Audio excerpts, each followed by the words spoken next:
1 जनवरी 2025 का दिन होता है जब सारे लोग एक दूसरे के साथ में नए वर्ष की खुशी मना रहे होते हैं।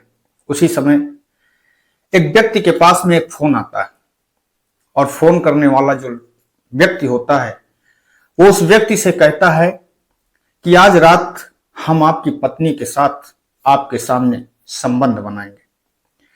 जैसे ही वो व्यक्ति सामने वाले की बात को सुनता है, सुन करके वो चौंक जाता है और उसका जो दिमाग होता है वो थोड़ी देर के लिए काम करना बंद कर देता है। उसके बाद में कुछ सोच समझ करके वो जो व्यक्ति होता है वो कहता है कि ठीक है, अगर आपको मेरी पत्नी से इतना ही ज्यादा प्रेम है और मेरी जो पत्नी है आपको अगर इतनी ही ज्यादा अच्छी लगती है तो ठीक है, आज आप अपनी इच्छा को पूरी कर लीजिए और हम देखते हैं कि आपके अंदर कितना दम है। और उसके बाद में इस कहानी में दोस्तों कुछ ऐसा होता है जिसे सुन करके जब लोगों को इस कहानी के बारे में पता लगता है तो लोग हैरान हो जाते हैं, परेशान हो जाते हैं। तो आदाब, नमस्कार, सत श्री अकाल, मैं सागर पटेल। दोस्तों बस आप लोगों से एक छोटा सा रिक्वेस्ट करते हैं, एक छोटी सी प्रार्थना करते हैं कि अगर आप लोग मेरे इस चैनल पर पहली बार विजिट कर रहे हैं या फिर अभी तक आप लोगों ने मेरे इस चैनल को सब्सक्राइब नहीं किया है तो मेरे इस चैनल को सब्सक्राइब कर बेल आइकन को जरूर दबाएं। दोस्तों आपके एक छोटे से लाइक से हमें बहुत ही ज्यादा उत्साह मिलता है और फिर हम आप लोगों के लिए ऐसी ही नई नई दुनिया में हो रहे क्राइम की सूचनाएं पहुंचाने का प्रयास करते हैं। तो दोस्तों आज की ये जो सच्ची घटना है, इस सच्ची घटना की शुरुआत होती है राजस्थान से। राजस्थान का एक थाना पड़ा करता है अंता, और उसी अंता थाना क्षेत्र के अंतर्गत एक गांव पड़ता है देवगाड़ा। उसी देवगाड़ा में एक राम शरण नाम का व्यक्ति रहा करता है। शादी लगभग आज से 10 साल पहले होती है। राम शरण को 2 बेटे होते हैं, पर जो राम शरण की पत्नी होती है जिसका मालती होता है, मालती को एक 20 साल के लड़के से प्यार हो जाता है। दरअसल दोस्तों जो लड़का होता है जिसका नाम पंकज होता है वो पड़ोस के ही गांव का होता है और देवगाड़ा गांव में ही उसकी रिश्तेदारी होती है और इसलिए वो अक्सर करके अपने उस रिश्तेदारी में आया करता है। और जब वो देवगाड़ा रिश्तेदारी में आता है तो एक बार उसकी नजर मालती पर पड़ती है और जैसे ही उसकी नजर मालती पर पड़ती है तो मालती की खूबसूरती को देख करके जो पंकज होता है वो दीवाना हो जाता है।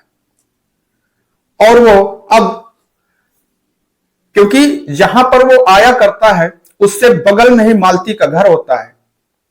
मालती जो रिश्ते में उसकी भाभी लगा करती है और वो अब जब मालती को देखता है, मालती की खूबसूरती को देखता है, उसके नाजुक अंगों को देखता है तो देख करके कहीं ना कहीं वो मालती के ऊपर मोहित हो जाता है और वो मालती से बातचीत करने की कोशिश करने लगता है।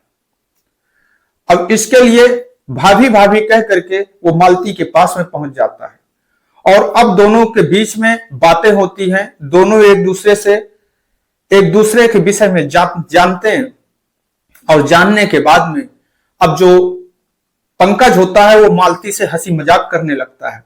इधर जो मालती होती है वो भी पंकज की बातों को सुन करके कहीं ना कहीं खुश हो जाती है, क्योंकि जो पंकज होता है वो बातों बातों में हंसते हंसते कभी कभी मजाक में ये बोल देता है कि आखिरकार भाभी जी आप बहुत ही सुंदर हैं, आप बहुत ही ज्यादा हॉट हैं, आपको अगर कोई भी देख ले तो वो आपको देखता ही रहे, आपको देख करके तो बस ऐसा लगता है कि हम आपके साथ में शादी कर लें। जैसे ही जो मालती होती है वो पंकज की इन बातों को सुनती है तो वो सुन करके मुस्कुराने लगती है और वो कहती है कि आप झूठ बोलते हैं। तब जो पंकज होता है वो कहता है कि मैं सच में कहता हूं कि अगर आपकी शादी यहां पर ना होती तो मैं आपके साथ में शादी कर लेता। पंकज की बातों को सुन करके जो मालती होती है वो कहीं ना कहीं पंकज की तरफ आकर्षित होने लगती है और उसके बाद में जो पंकज होता है वो अपने गांव चला जाता है। पर पंकज जो होता है जो बिना मालती को देखे बगैर रह नहीं पाता है। हर समय उसकी आंखों के सामने मालती का चेहरा घूमता ही रहता है। इसलिए वो बहुत जल्द जल्द मालती से मिलने के लिए वो उस देवगाड़ा गांव में आने लगता है। और इसके बाद में उन दोनों के बीच इस तरीके की बातें होती हैं। और फिर जो मालती होती है वो पंकज से, जब पंकज बार बार मालती से इन शब्दों को कहता है, तो जो मालती होती है तो वो कहती है कि ठीक है, अगर हमारी आपकी शादी नहीं हुई तो क्या हुआ, पर हम वो सब कर सकते हैं जो हम एक पति पत्नी एक साथ में करते हैं। जैसे ही पंकज जो होता है मालती के मुंह से इन शब्दों को सुनता है तो वो भी उसकी खुशी का ठिकाना नहीं रहता।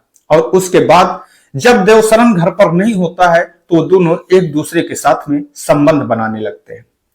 इधर जो देवशरण होता है वो कभी भी मालती और पंकज की इन बातों को, उनके साथ में बैठने उठने की, कभी भी उसको इस चीज का एहसास ही नहीं होता है कि जो पंकज है वो उसकी पत्नी के साथ में इस रिलेशन में है, क्योंकि उसे यह लगता है कि वो आखिरकार रिश्तेदार है और वो ऐसा नहीं कर सकता है। वो केवल एक भाभी देवर का रिश्ता है और वो दोनों एक दूसरे से टाइम पास करते हैं, एक दूसरे से मजाक करते हैं। पंकज जो होता है वो कोटा में रहा करता है। अब इधर जो पंकज होता है अब वो कोटा से बार बार देवगढ़ आने लगता है, देवगाड़ा गांव आने लगता है। और जब भी उन लोगों को टाइम मिलता है, जब भी जो है देवशरण घर पर नहीं होता है, देवशरण कभी खेतों में गया होता है, तब वो दोनों एक दूसरे के साथ में अपनी इच्छाओं को पूरा करते हैं, एक दूसरे के साथ में संबंध बनाते हैं। अब वो मिलने के लिए कभी किसी खेत में जाते हैं, कभी जंगल में जाते हैं, पर उनको एक दूसरे से मिले बगैर चैन नहीं पड़ता है। अब इधर जो मालती होती है वो भी कभी कभी देवशरण से झूठ बोलती है और वो कहती है कि हमें अपने मायके जाना है, हम अपने गांव जाना है, और ऐसे बहाना करके पंकज से मिलने के लिए कोटा चली जाया करते हैं। पर एक बार जब जो मालती होती है वो पंकज से मिलने के लिए जब कोटा जाती है और दोनों एक होटल में एक दूसरे के साथ में मिल रहे होते हैं, और जिस समय जो मालती होती है वो होटल से बाहर निकल रही होती है, जो देवशरण के गांव का एक व्यक्ति होता है उसकी नजर मालती पर पड़ती है। और जैसे ही उसकी नजर मालती पर पड़ती है तो वो देख करके चौंक जाता है और वो सोचता है कि आखिरकार ये तो देवशरण की पत्नी मालती है, आखिरकार ये यहाँ पर क्या कर रही है। तब जैसे ही वो देखता है कि जो पंकज होता है वो उसके साथ में होता है, वो तुरंत समझ जाता है कि इन दोनों के बीच में जरूर कुछ ना कुछ गलत संबंध है। और वो यह बात तुरंत देवशरण को बताता है। देवशरण जब उस व्यक्ति के मुंह से इन शब्दों को सुनता है तो वो सोचता है कि आखिरकार चलिए ठीक है, पहले हम एक बार ये पूरी तरह से पूरे सबूत हमारे पास में होना चाहिए कि आखिरकार जो मेरी पत्नी है वो सही है या गलत है। और इसके लिए जब एक बार उसकी पत्नी होती है वो देवशरण से कहती है कि हमें अपने मायके जाना है, तो कहता है कि चलिए ठीक है।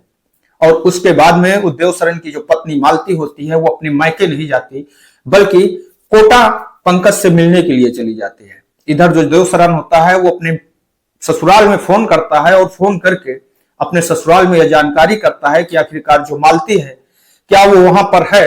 तब जो ससुराल के लोग होते हैं वो बताते हैं कि नहीं बेटा, मालती यहां पर नहीं है। अब जो देवशरण होता है उसे पक्का यकीन हो जाता है कि जो उसकी पत्नी है वो पंकज के साथ रिलेशनशिप में है और पंकज के साथ वो संबंध बनाती है। उसके बाद में जैसे ही उसकी पत्नी घर लौट करके आती है, जो देवशरण होता है अपनी पत्नी से इस विषय में बात करता है और उससे पूछता है कि आखिरकार तुम ये क्या करती हो और किससे मिलने के लिए जाती हो। तब जो पंकज की पत्नी मालती होती है उसे गुस्सा आ जाती है।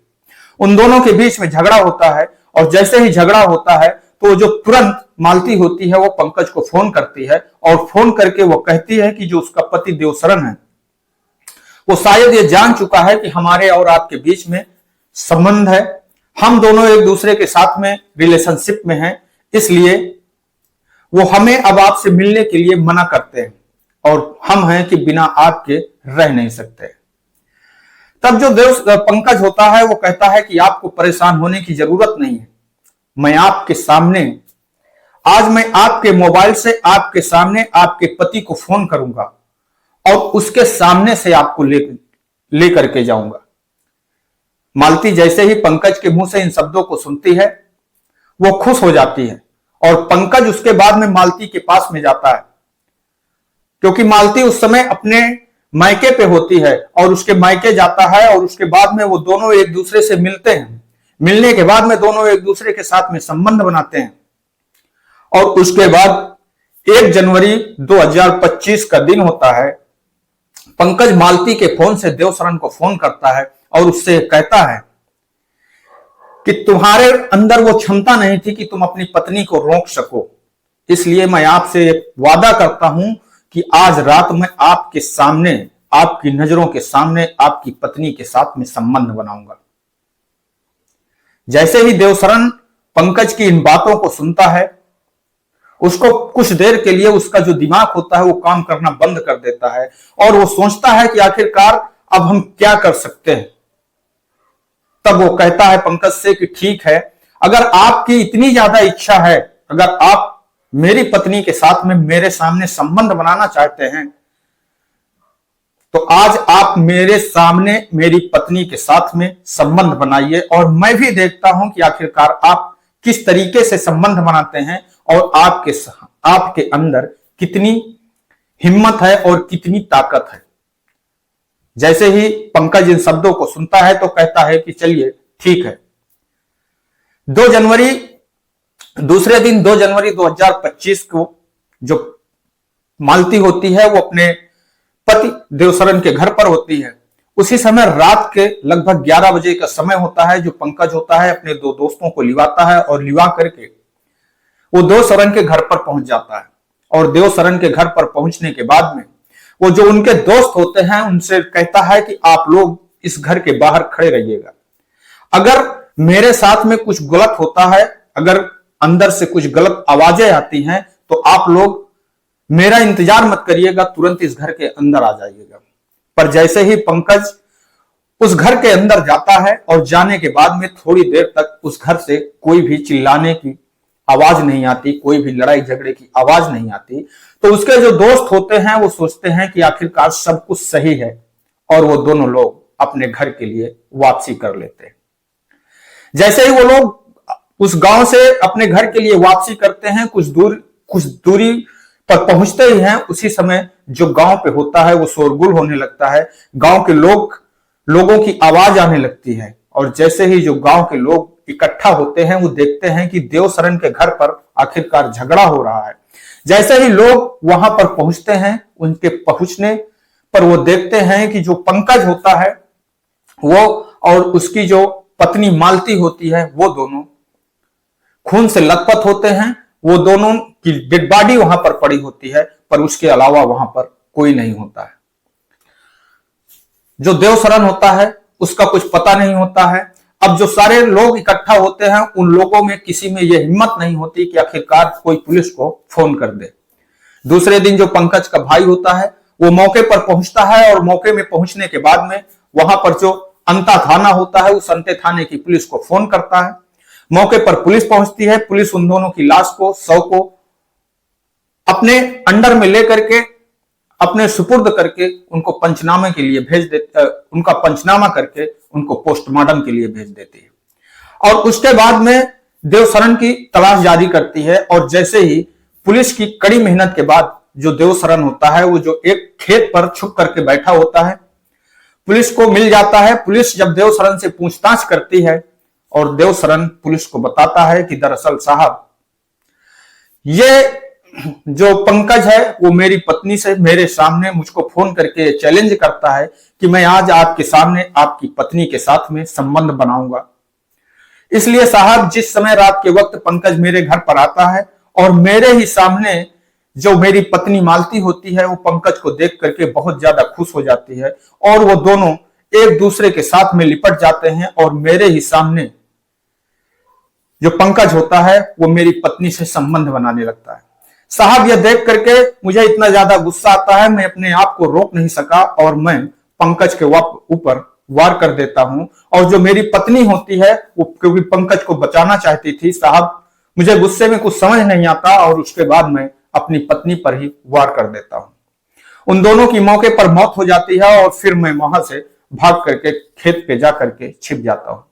पुलिस जैसे ही इस कहानी को सुनती है, रामशरण के मुंह से इन शब्दों को सुनती है, ये सुन करके जो पुलिस भी होती है वो भी परेशान हो जाती है, हैरान हो जाती है। दोस्तों, इस कहानी से हम लोगों को एक सीख लेनी चाहिए कि एक औरत जो ये नहीं समझ पाती कि आखिरकार उसका एक पति है, उसके 2 मासूम बच्चे हैं, एक वो व्यक्ति जिसकी उम्र लगभग 20 वर्ष के आसपास होती है, वो ये नहीं समझ पाता कि आखिरकार जो वो कर रहा है वो सही है या गलत है।